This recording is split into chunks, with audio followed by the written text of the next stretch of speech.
What's going on, Jeff? How are you? I'm doing well today. Yeah, it's a bright sunny day here in Nashville, so feeling good. It is as well here in right by Denver, Boulder, Colorado. So yeah, it's nice. It's nice in both of our locations. You're an early riser, right? By the name of your podcast and your book and all the stuff that you do. So tell it. How did you get to become such an early riser? Well, it's interesting the word become because I did become an early riser. I was not born with this kind of natural desire to get out of bed early. I had to train myself to do it. Okay. But it was something that's, in high school and college, I was the kind of guy who I would sleep in until the last minute. I would smack the alarm and be annoyed by it. I would go to class barely on time. Like that was me as a student, basically. Once I graduated and had a job, it Were was you a stay up late kind of guy too, though? Were you staying up till like 2 or 3 in the morning? I was definitely a burn the candle at both ends kind of guy. Okay. I was, yeah, did not prioritize sleep at all. And then you get to post college and I'm having my first job, and I'm still getting up at the last minute. I'm still going to work stressed out and not late, but just always felt like my mornings were rushed and that I was just waking up at the last second. And it wasn't until around my mid 20s I had a full-time job, I had a side business, which is now what I do full time, and I had a marathon to train for. And I was looking at my schedule going, I don't have time in my day to do all these things. And so the only way I could figure it out, like mathematically on my calendar, was well, if I got up early, I could run before work, and then all of a sudden something was possible. So I just tried it and realized that very first day, oh my gosh, like this is an amazing thing. Not just waking up early, but waking up early and working out. I had this like sense of, just this rush of energy that came in, and I felt really good about it. And then from then on, it was just like, well, how do I do this more? How do I get more value from my time, but especially those early morning hours? And so I had to train myself to wake up early, train myself to not to love it, because the loving it part kind of came the territory, but it was how do I like rethink my day? Like, what is where is the value from, and how do I craft more of that? And that's what I've been doing ever since. When you talk about like, you decided to run this marathon and you woke up early, how early did you choose? I mean, so like, was it 5 a.m. then too, or was it this small walk towards 5 a.m.? So at the time, I had my day job. I had to be at work at 9 a.m. And to get there at 9, I just like backtracked my calendar to say, well, if I got up, like what time would I have to get up in order to get the run in that I want to, and then prep for work and then drive to work and be on time. So I just looked at the calendar and figured out 5 a.m. fit best for me for that. So I chose that because it fit my work schedule. And the very first day I went right at it, went to 5 a.m. and just started to go from there. What I've experienced since then, as I've been on and off 5 a.m. for a lot of reasons, the switch to 5 a.m. can either be done all at once, hardcore, or slowly but surely over time. And the all at once hardcore way does not work for most people. Like it just hurts and then they quit. And that's the Right. end of it. The slow method is it's better for most people. For me personally, though, I like big change. So I tend to operate best on the big switch. So it really is about knowing yourself to figure out what's going to allow you to stick with a new calendar and a new schedule, especially because it can backfire so quickly. Man, it's super interesting that you said that, like knowing yourself, right? Because in this industry that we're both kind of in, right? Quote unquote self-help, right? Right. Um, I hate the proclamation that I have the answer. Like Elliot has the answer for Right. you, Jeff. And it Yeah. can come off so much like that, right? Like when you're trying to say, look, I have some answers. And look, I do have some answers, and you have some answers of things, right? But what a lot of it really comes down to knowing yourself and then working that into your own routine and making it happen. So you're a big change guy. Okay, 11 a.m. to 5 a.m. And maybe not 11, Won't quite but that much, but yeah. right. But other people might have to go, okay, 11 to 9, 9 to 8, 8 to 6:30, 6:30 to 5, and then they get it. So that's a great point. You have to know yourself. Well, I felt like in my 20s, especially when this change was taking place, that decade for me was defined by self awareness. It was defined by me figuring out, like, who am I? What do I want? How do I operate best? How do I fill my life with the things that make me the best version of me? And so it was just a lot of experiments. It was a lot of trial and error. And that was what allowed me to land on these certain things like waking up early or running marathons or building a business. All these things came about because I just kept testing things to find out what I liked and didn't like. And you did this in your 20s. All my 20s to figure this stuff out. I mean, now I'm in my late 30s. And so these things are more habitual now. I've been doing them long enough they feel more like this is just who I am because I figured that out. I did the work to know the answer. I'm still doing testing today. That's still who I am, but it's much less of a question of, what's my ideal wake up time or ideal, athletic activity. Like I know the answers now for the most part in a pretty confident way. That's so interesting that it was in your 20s. I think that's early for a lot of people, right? Because for me, it was I had to do the testing. I felt this like if I don't figure this out, I'm going to miss out on something. Like I really feel this sense of urgency of like life is passing me by, and I just felt that. In large part because I had friends who were like had better careers than I did, or they were doing bigger things, at least by my perception. And so my question is like, well, how do I kind of keep up with other people? And this whole jealousy thing is kind of what drove a lot of it initially. But I mean, it worked because it got me into personal development, into asking those questions like, who am I at my best? And that's where I land on a few of these answers. I still think it's great. I think it's really remarkable that you did it in your 20s, because most people, you spend your 20s fucking around, right? And you spend your 20s like, I don't know, like I think like, oh well, I'll get there, or like it's just not so urgent, and then you just end up somewhere, and then in your 30s and 40s you start to have like breakdowns and crashes, right? Like a midlife crisis. So it's interesting that you did that. So what other personal development stuff have you added to that routine? Like, so you wake up, and I'm assuming you wake up and still like to exercise. Yes. Yes. So I've done a lot of testing with morning routines, trying to figure out like what's the best way to begin my day. And I've done everything from wake up and go for a run to do yoga to meditation, working on a business project, reading books. And a lot of these things are good things. Like none of them are bad things. But the question for me was, what's going to prepare me best for the day? And I always come back to energy. If I can do something that boosts my energy, then I will feel so much better about doing everything else the rest of the day.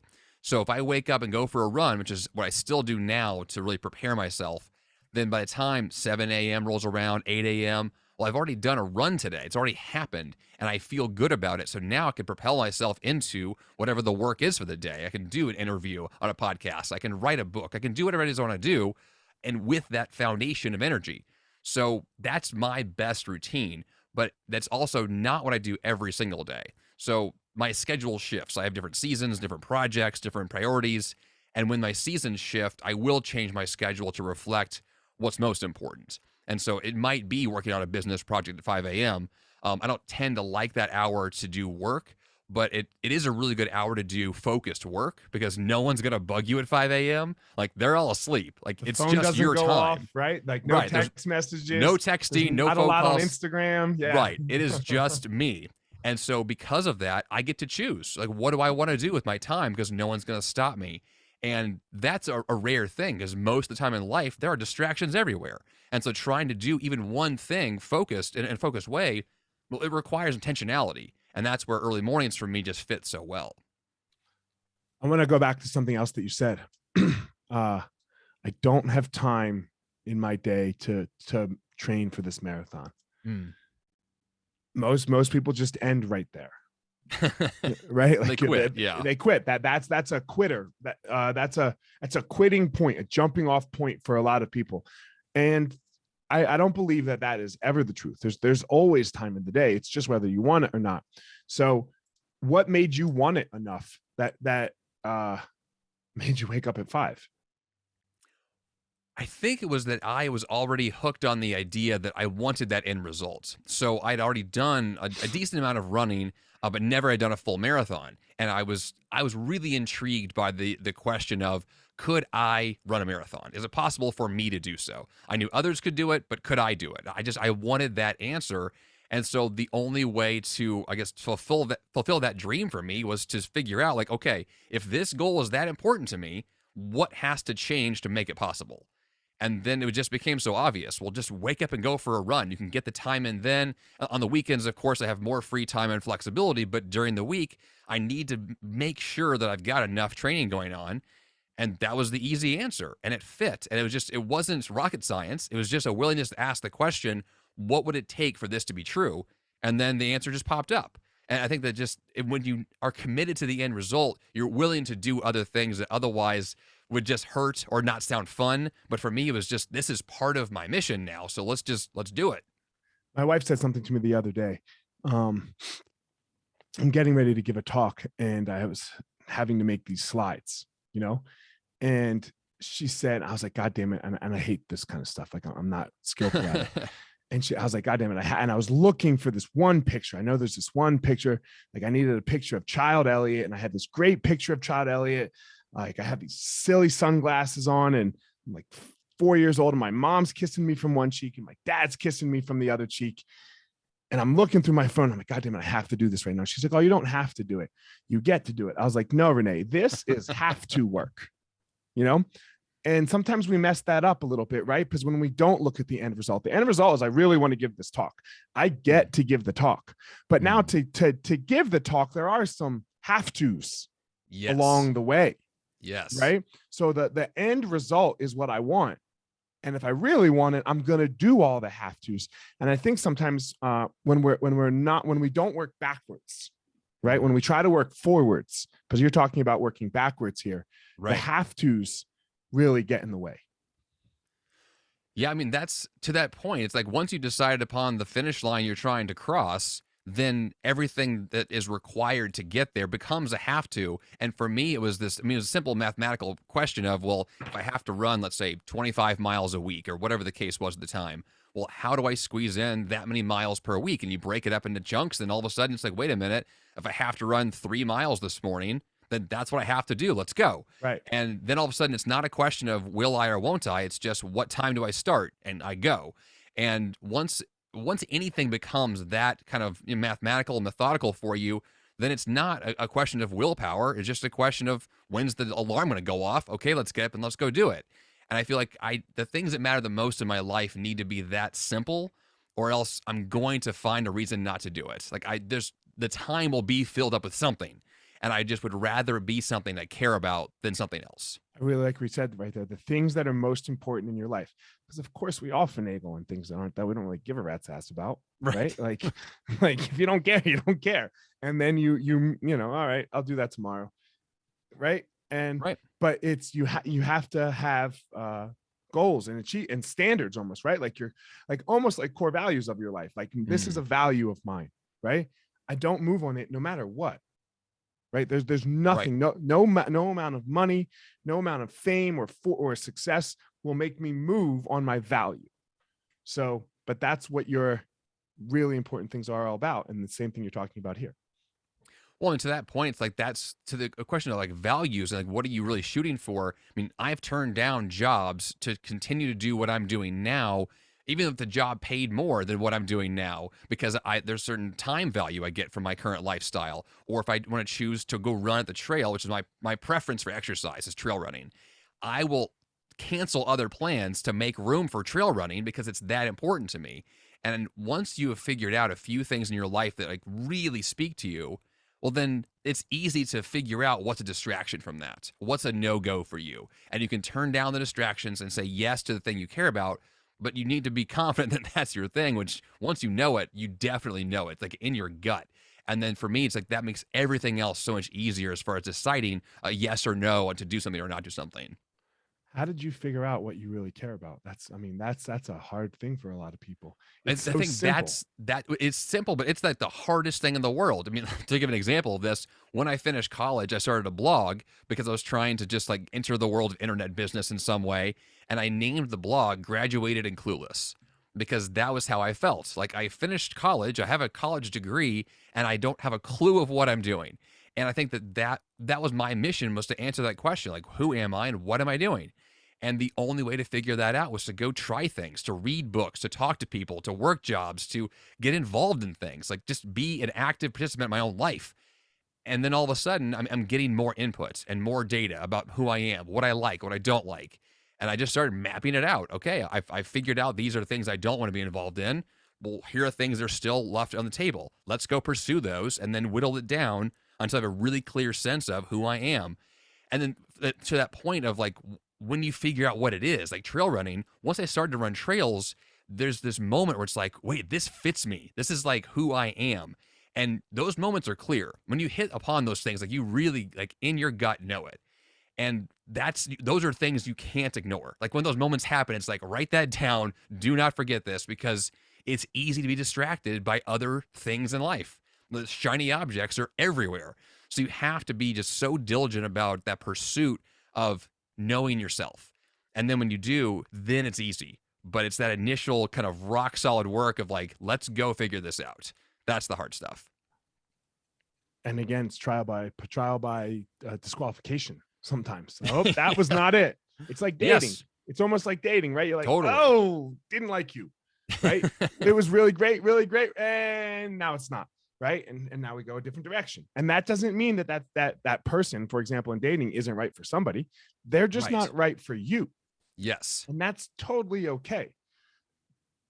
But I have to go find out who's right for me. And the same thing with our life. We get very stuck. And I think we're seeing that coming through the pandemic, right? Is that it was this massive pause for everyone to be like, you know what?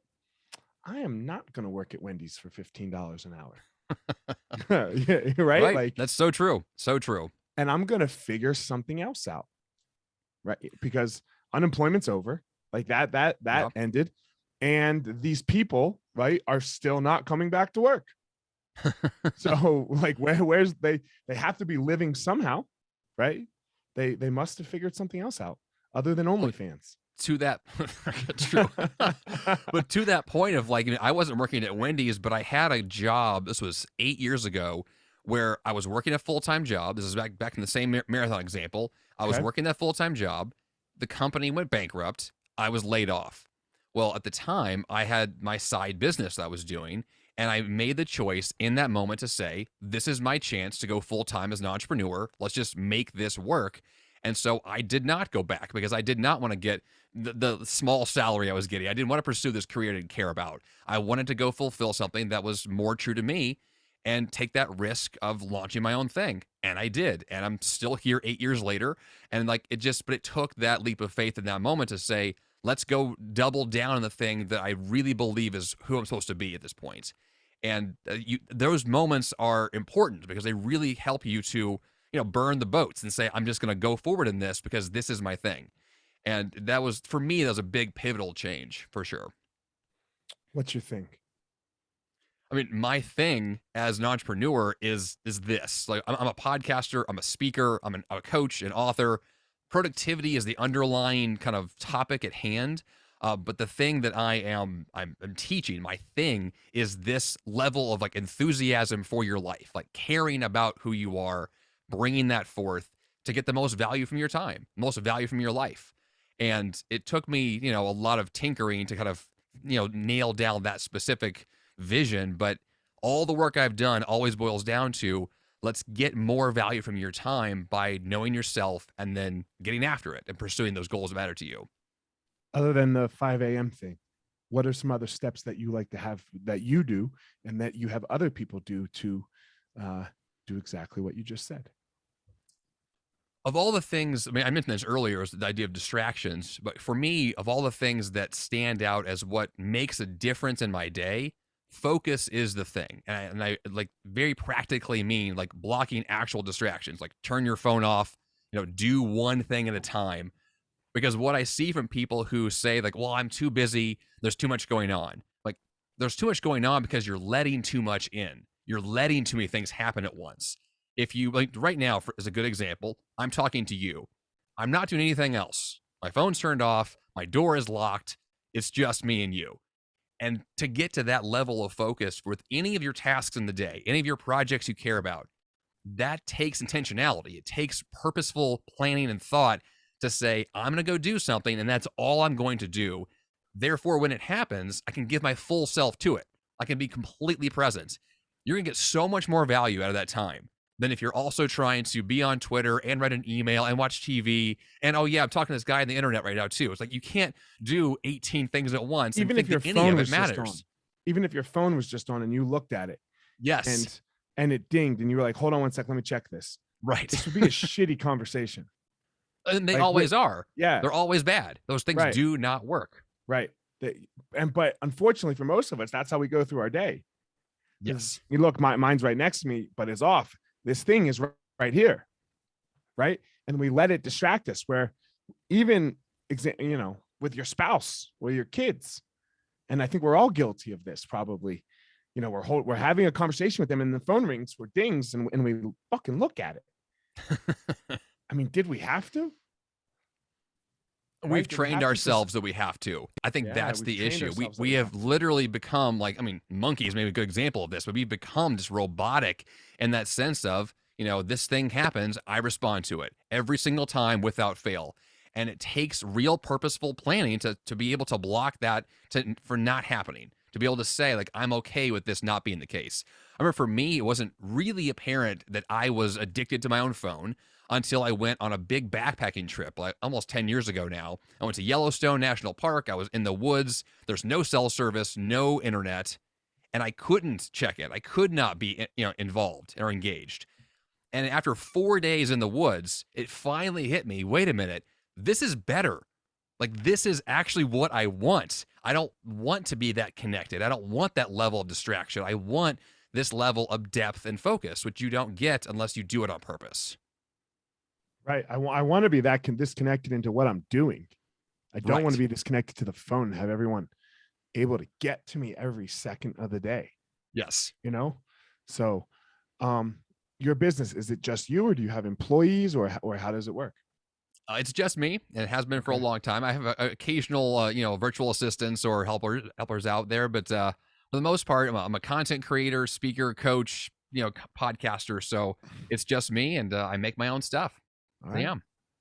And, and this is more towards the question of so you had to learn all these skills. Yes. Where did you learn them? I'm all self-taught in all of these things. I didn't go to school for podcasting. I'm not sure that's even a thing yet. It might be because God, if there's a school, there might be a school for it now. I mean, yes, you can, like, broadcasting and radio is close, but anyway. So podcasting, self-taught. I taught myself how to write code for my website. All these things that I've done, it was just me kind of tinkering with these things initially, trying to figure out, do I like this? What is this? What's involved here? And then I would discover, oh, there's something interesting here. But in order to get the result that I want, I either have to buy something I can't afford, or hire someone I can't afford, or just do it myself. And the more that I got involved in all of these different worlds, mostly tech related, I just began to learn a lot more about it and just wanted the skill set so I didn't have to rely on someone else. And so now if the website crashes, I can fix it. If my podcast has a problem, I'm the one that can handle it. And I really now appreciate that. At the time when I was going through these hurdles of learning this stuff, it's difficult, but the value there is that, well, now I have the skills to do all of these things because I just tried all of them and learned all of them, one at a time, over time. But I love the fact that I can do it now. And you were really bad at them, I'm assuming, at first. Oh, of course. I'm still bad at a lot of this stuff, right? It's not, I'm not an expert coder or even an expert public speaker. I've got enough of the skills to do these things well. And the more of them I put together, the better the whole package becomes. Right. How did you get over the feeling of failure and being bad? Because, you would do it, and because that's a big one. Not the fear. Not the fear of failing. Sorry. Because you failed at it, right? That's the wrong word. You suck, right? You code, you hit go on the website, and you don't have a fucking website. The best answer about fear and failure is they are kind of really connected in my world. And they're the kinds of things that I'm never going to be over the failure or over the fear of failure, or even to record a podcast or to give a speech or to work on the website. There's always the risk that something's going to go wrong. There's risk is involved in all this stuff. And so I accept that risk. I accept the possibility of failure, but I'm more committed to the idea that this is just another step towards the right direction. I'll use the marathon as a good example because I've done a lot of long runs where they did not go well. a lot of, training runs or even races where I get injured or something, just really, I feel terrible that day, or I'm just not in good shape that day. I don't view that as a failure. It's just another training run. It's just another opportunity to be better for next time. And that's what all of this is. It's just another attempt to learn more. And then the next time you do it, it's better. I 100% agree with you, but that's a difficult mentality, because most people look at a result like, hey, I'm going to go do this race, or hey, I'm going to go, in my case with people, I'm going to go do this fight, and we lose and it doesn't go well. And we put all this ego attached to it, right? We put all this is who I am attached to it. So therefore, if I fail at this, then therefore I am failure. How do you move through that, and how do you help people move through that? Because that's one of, from my perspective, it's one of our biggest problems. We have stopped trying in the world, so that we don't have to be ridiculed on social media, the media, the blah blah blah. So. I mean, I'm a perfectionist at heart. I mean, I was the kind of kid in school who I wanted the A+. And the more that I have been, like outside of the school, like academic system, the more I've seen that if you look at the A+ students in school, they don't do well in the real world. They are bogged down by fear. Like, it just runs their life. Whereas your C students in college and high school, the C students, they're willing to fail. They're willing to screw up occasionally. They're willing to try and not do the very best in the class. And they're the ones who are doing better, which is hysterical to me now, because I look back at it and go, man, I was doing it backwards. Like, I was doing this wrong. And now in the real world, like, it's a different approach. I don't know that was always the case, though, right? Because I think the world switched with the internet a little bit as well, right? True. Because you like, to get a decent job before, you did have to go to college and get a good grade, and like then meet the employer, and like I think that was a little more prevalent, especially. But now, like, I only want my kids to go to college now if doctor, lawyer, engineer, if that's what they want, right? Like, something else, like it's a little bit of a waste. I mean, I majored in theater, of all things, and like, I'm not a professional actor. I mean, yes, I'm a public speaker and podcaster, so there's some of that plays into it. But like, to get a fine arts degree today and justify the debt that comes with it, and then think that somehow there's a connection to your job, like, there's a lot of, it's not night and day obviousness anymore. Like, there's a lot of gray area here. And so, to my point, it's just that, like, there's a pursuit of saying, like, I'm going to figure out who I am, what I want, and be willing to screw up in the process, be willing to face the fears head on, be willing to not excel at every turn. And then at the end of all of that, you will end up in a good place. It will turn out well for you, but you have to be willing to engage in that process of being willing to be embarrassed and being willing to screw up, make mistakes. Like, that is not just like a thing you say in a nice quotation as a meme online. Like, it is real life to go screw up, learn from it, and then do better next time. Like, that's just what it is. I like to tell my athletes, the second the fight's over, the result doesn't matter anymore. Totally. Like, while you're doing it greatly matters. Like, yes, it greatly matters. You're in this event and you're doing it. You're going to win or lose, double your money, and all of that, right? Like, okay, greatly matters. The second it's over, all that matters is what you can take from it. That's literally all that matters. Because if you have nothing to take from it, like in MMA, for example, quick knockouts, they're great in the moment. They're so much fun. And like, you celebrate like crazy, but they're awful, because you could have done a terrible camp, right? You could have done a terrible 8 weeks of preparation, and it could have been so shitty, and you could have done everything wrong. And then you get that quick knockout win, and it doesn't matter. You celebrate, and you think it was great. And then you repeat, right? You're like, oh, that's what I did last time, I'll do it again. And everyone that does that, it eventually catches them. Right. It eventually catches them. But those guys that can go, okay, I got that quick knockout, but goddamn, this is what was not skillful. This is what I could have done better in camp. I could have eaten better here. I could have trained better here. Right. And that's kind of what you're saying a little bit too, right? Is like, you have to be able to go through the processes and look at the results that you have, and then move on from them. Yeah, I had this thought the other day when I was on a run that reminded me of, kind of to this point about, I mean, the journey is the thing. And I was having this moment where I was in the middle of a training run and thinking to myself, I don't actually care right now if I finish today's run well. What I care about is like I'm in the middle of this. Like I'm in the thick of the difficulty, and that's what it's all about. That's what all of this is like it is the journey. And once you love that journey, once you like fall in love with the process, then the end result is almost meaningless because you're so into everything that you're going to fight through all of it. And I love being committed to the process because that's what I'm there for. That's what I love to do.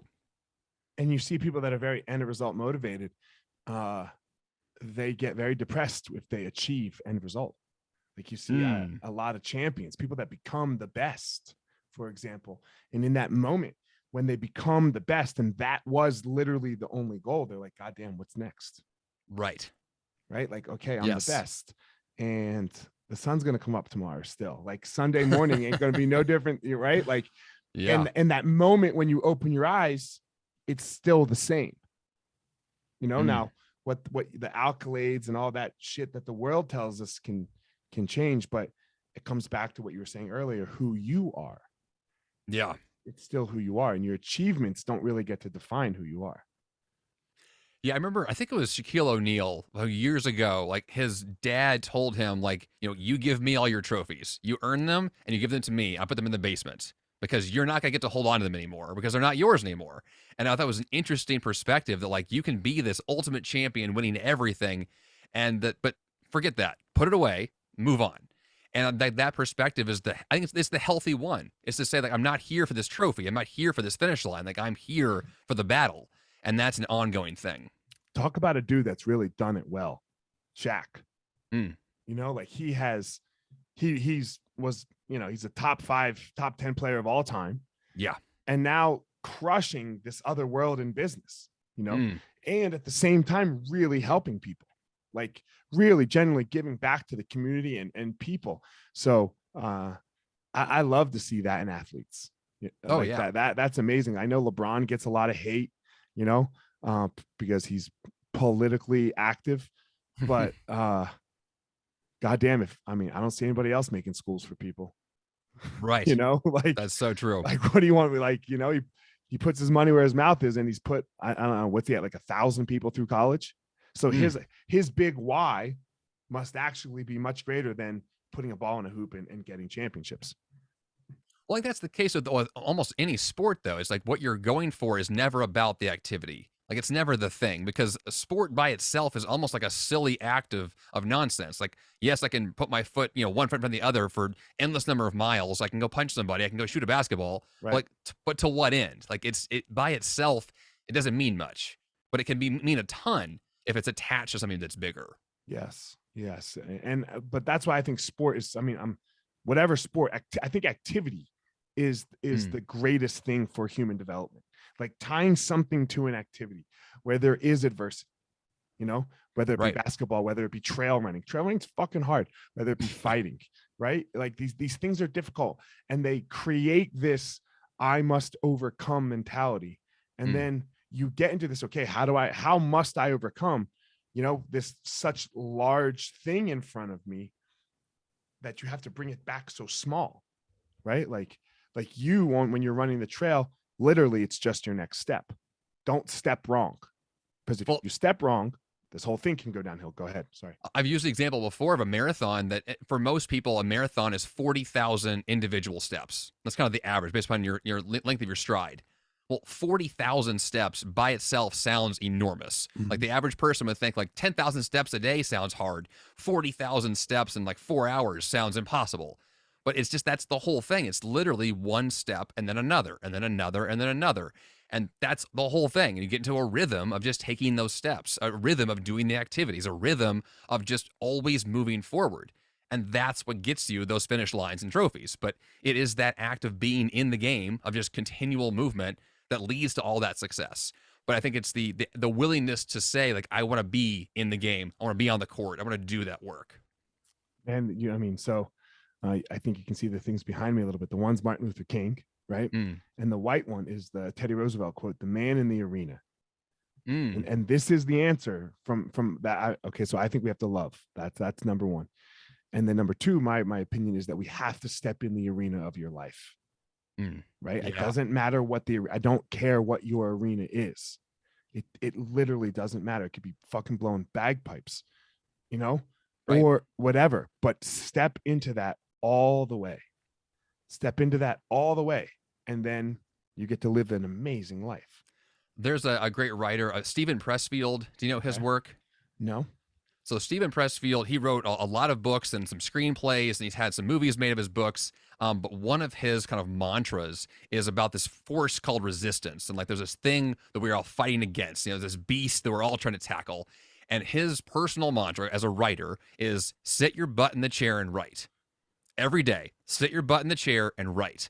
And like that mentality is like that's it. That's at the fundamental level. That's what we're doing. We're Right. just gonna do the thing and make it happen, and then afterwards we can celebrate or whatever. But like first, sit and do your thing. And I feel like that is such a strong and simple, like fundamental principle that if you apply that to whatever it is your thing is, it works and it fits. And people don't want to do that. Of course not. We have such an aversion right. to sitting our butt in the chair and writing every day. I want to sit my butt in the chair and write when I feel good, right? And when I Right. feel motivated or when I Yes. feel inspired. But those days aren't every day. And like you said, the only way to get good at anything, or the only way to the trophies and the success or the finish line, is taking a step every way. So you have to wake up and take the step every day of your life. And I'm assuming this is how you tie it back to the 5 a.m. thing. Well, then that's every single day. Like you're gonna wake up and do something. Like you have a choice every single morning. Like when do I get up and what is the first thing I'm gonna do? And if you're not thinking about that, and it becomes this kind of just an unresponsive, reactive, I'll just kind of wing it again tomorrow. Then your whole life becomes this weird reactive sense of I'm just gonna let things happen to me, and then all of a sudden you've lost complete control of what it is you're doing with your time, and you become this victim to your own just unwillingness to make a decision, right? And that's what it all comes down to, is making these definitive choices about here's the life I'm going to live, and then go and live it. You said a trigger word for me, victim. I hate that fucking word. Fuck you. Not you personally, but no one's a victim. You know, if you see yourself as a victim, then you're so fucked. Well, that's kind of my point, though. It's like if you're becoming that, like that, living that in that way and reacting in that way, and you're unwilling to own that the time is yours, let's go take control of this, then yeah, there's going to be some consequences. Those lack of decisions. Right. Man, as we wrap it here, there's a couple questions that I always like to ask people that stay consistent. First, I believe everyone has a superpower, like something that makes them amazing in the world, that they get to go, I like to say they get to go give it to the world. And then what they get back is so fulfilling for themselves. What is your superpower? What is that thing about you? There's a couple of answers I'd like to give. One of them I think would just be like the communication of energy. So I podcast for a reason. I speak for a reason, which is that I want to reach people, and especially I want to reach them in a very positive and enthusiastic way, because like I'm like anybody else. I've had those down moments. I've had those days when things suck and I don't want to do anything. And I know for me that I need a positive voice to kind of pull me up and say, let's go do this. And to a certain degree, like I want to be that voice of positivity for others, and to do so in a way that is real and practical. And it's not just BS. It's not just some nice quote on the wall, but it's real life, real positivity that is helpful and practical and actionable. I feel like that's what I bring in the work that I produce. Whether it's a speech, a coaching session, whatever the thing is, I'm bringing that sense of energy and enthusiasm to someone else. Why do you want it? Ooh, why I want it? It's when I do it, there's this like intangible like sense of like this feels like authentically me. Like when I'm doing that thing, like I've never felt that way doing another activity. Like I feel in some ways my best self when I'm delivering that value. And because that feeling of knowing that like I am bringing the best of what I have to the table, you can't beat that. Like that's honestly what I live for in many ways. I only asked because I'm the same. Like that's my favorite. I love it. I love when and not in an egotistical way, like I'm the man, right? But when someone's like, yo, dude, I'm like, fuck yeah. Like you did this for me, right? Like I Right. was in a dark spot, Mm. because I've been in a dark spot. And for me, I mean, one of the things that got me out was, Eric Thomas, he's ET, the hip hop preacher on Mm. Instagram. Yeah. I don't know how I came across him. I just randomly came across him when I was in a really dark spot. And then I would just listen to that motherfucker every day, every day, Yeah. every day. Because he screams and yells, and he's like, you don't want it till so bad till you got to breathe, and I'm like, fuck yeah, like he, Yeah. and I knew how powerful that was for me when I was really bad. So yeah, I mean, that's why I asked, why do you want it? And yeah, Mm. it's very inspiring. So last question is, man, this podcast, this hour, I don't know if you knew or not, it's probably not going to move like your needle of like sales and revenue and your podcast downloads. It's not going to get you on Tim Ferriss's podcast or any of these other major ones that, everyone is so striving to be on. Even like me, everyone starts out, like when you start out in this game, like, oh man, I'm going to make Rogan's podcast. I'm going to make, it's not going to do that for you, man. I'm really sorry to tell you. I wasn't sure if my guy sold you on that or not. Um, why sit here for an hour and do a podcast? Why, when it might really not do much for you as far as like your money, your success in the world, or anything like that? Well, it's the same reason why that I've interviewed 250 some odd people on my own podcast, is because these conversations matter. They matter even as to the smallest degree of they matter to me for an hour, right? I get value from it. Like I can extract value from you by talking to you. Even if I talk to you about myself for an hour straight, like there is value being extracted here. There's something that doesn't happen when it's just me by myself. When there's a conversation going on between two, like, hopefully intelligent, fun people who can like exchange good ideas, like there is so much to be had from that. Just the two of us, and the fact that others listen as well is it's a perk, right? And I feel like that's, for me, why I love podcasting. I've been doing it for 9 years, is that I can't stop doing this because I keep seeing that value exchange happen. And it's wonderful. Yes, it's not even about the audience almost.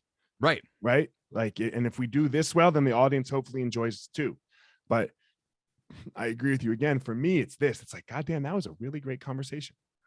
And sometimes yes. I've noticed that, like, I'm sure you've had these podcasts too, where like your day was hectic and yada yada, right? And you look on your calendar and you've got this podcast to do, and you're like, oh God, I could just cancel this.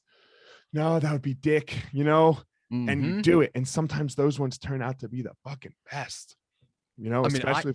I almost cancel every interview I do. Like I have that same sense of like, I should just not do this. Because I mean, as a productivity guy, I have this, feeling of like, well, I could spend this hour doing how many other things. Right. So shouldn't I just not do this? And then I do it. And I'm like, I'm so glad I did that. Yes. Like that's just always the feeling. So that's my point of the question, right? Because like you get shit done, I get shit done. Like we live a life, and this is really not getting much done other than a podcast, other than a fucking interview. True. Right? With two guys, it's not like, sure, it's getting that done, but like I could have spent some time moving the needle, as could have you, but for some reason we both took the time out of our day to do this. So it must have some greater purpose than everything has to move the needle, right? Because everything doesn't have to move the needle. Well, and the thing is, this is moving the needle, but not in the tangible way of like, I just charge someone money to, deliver a service or a product. It's something that's much more valuable. It's why I run. Like, I'm not running because I'm getting paid to run. I'm doing it because there is other value there that I can then bring to the table when I do other work. Yes. Great answer. Great answer. Man, tell everyone where they can reach out for you, your products, your books, your coaching, and all that stuff. So go ahead. Sure. JeffSanders.com is the website. You can find the 5 a.m. Miracle podcast there. I've got coaching. I've got courses. I've got a couple of books. The two books that are probably the most common, the 5 a.m. Miracle, same name as the podcast, and my latest book, The Free Time Formula. So everything there is related to, in some ways, productivity, personal growth, and healthy habits. Jeff, thanks for coming on. Everyone, as always, Jeff has his unique power, his thing that makes Jeff, and that he gets to go give to the world. And I have my unique thing that I do the same with. Go give to the world. Don't go out in the world and try to be Jeff. Don't go out in the world and try to be me. Please go out there and find your own power, everyone.